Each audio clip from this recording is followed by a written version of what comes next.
Okay, good day and welcome to another new class. Today I'm making a video on how to design this mat turban. So what I need is that I need three feather, and then this is the mat. We call it princess mat, and then a base, a cap base for it. So I already have a cap base prepared. So if you're interested in knowing how the cap base is prepared, then you have to check out some of my videos on YouTube that have this cap base on it. But for this particular one, I'm not showing how I prepared the cap base. So this is the cap. I just went ahead and then make sure that I weave it to ensure that it is neat. So the basic thing I'm going to focus on here is how to style it. That's just it. Thank you.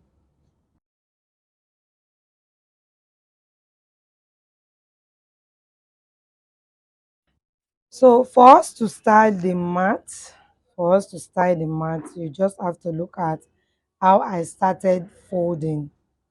Huh? So I would like to repeat that part of the folding severally for you to see, because the folding is the only thing that matters so much. You can see that the cap is sitting. I left a part of it for it to sit. Then you have to sew that part.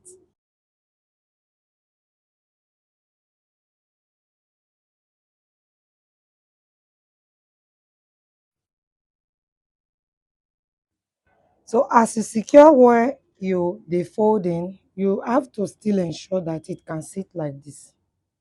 So you can see how it is. It must sit with this space. There must be this space on it.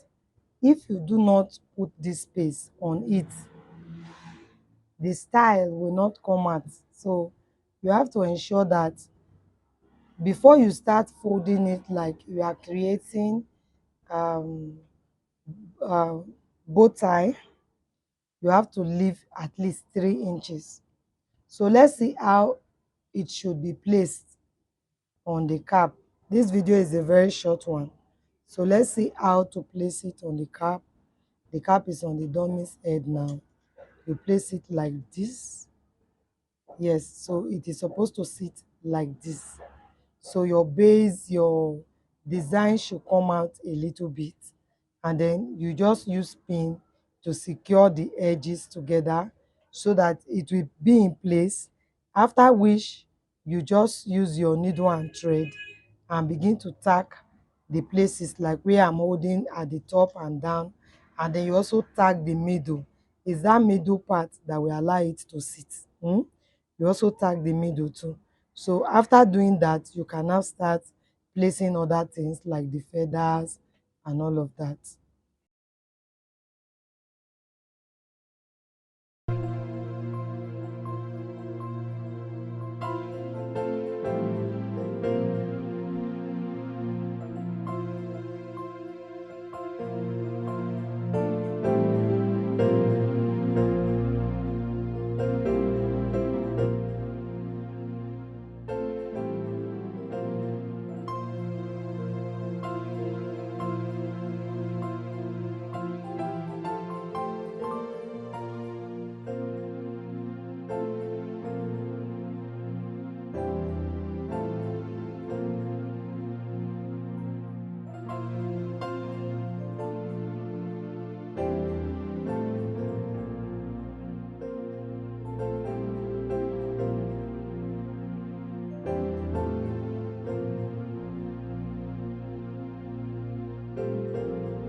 So at this point, I'm going to be using acrylic. I'll be forming the eight shape with the acrylic. So this particular one I made, I find out that it has a little bit of opening on the side, which will now show up the acrylic. So I had to like cut it. But this is how you create the eight. It's as simple as this. But because of that opening there, I had to like fold it separately and then create the eight. So I just have to cut it from that point there now. Yes, so I'll just cut and then tack separately, then put it together. I'll put it together again to form the eighth design. So how long your eight is or how short it is should be from your own decision. It shouldn't be mine. So if you want your eight to be very long, to really come out very well, you make your stripe to be longer. And then if you want to know the size of the fabric, I think 4 inches, 4 inches when you cut, that's the width, 4 inches. Then when you now sew, when you sew, let's say 4 inches, 4 inches is too much. When you cut the first cutting, you can cut 3 inches. But when you sew, because if I say you should cut 1 inch, you will not be able to get it. But when you sew, instead, when you fold 3 inches into two, you will have 1.5 inch. So when you sew out that 0.5, it will now become 1 inch. So it means you don't need more than 2.5 or 3 inches before you fold.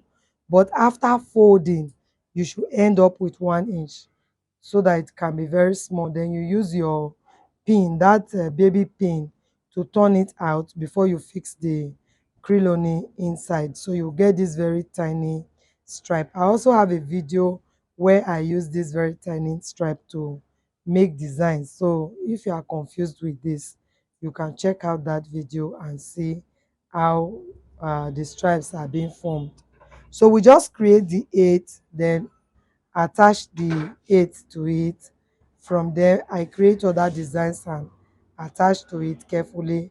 Then finally, I'll use the brooch for my finishing. So you can use brooch, you can use stick roses as well to do your finishing.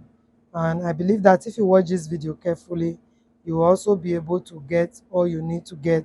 But let's assume that you could not understand any part of this video after watching it. That's why the comment section is there. Drop your comment on that comment section and I will respond to your questions as fast as I am able to see them. So please do have a nice day. Watch the remaining part of this video. I love you. Bye.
So let's see how to fold. You start by leaving space of like 2 or 3 inches, and then you fold it down.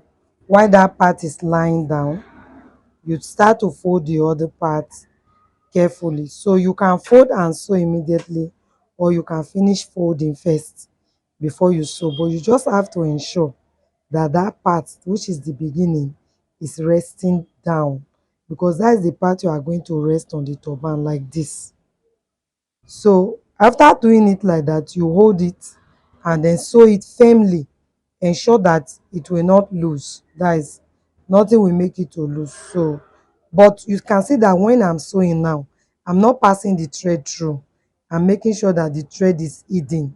So you don't just sew in a rough way that all your thread work will be showing. Be careful with that. Then finally you come back and fold it. This time is to ensure that this part you left is going to sit. So you fold it in your own ends and then sew it tight again. Still ensure that the thread is not showing.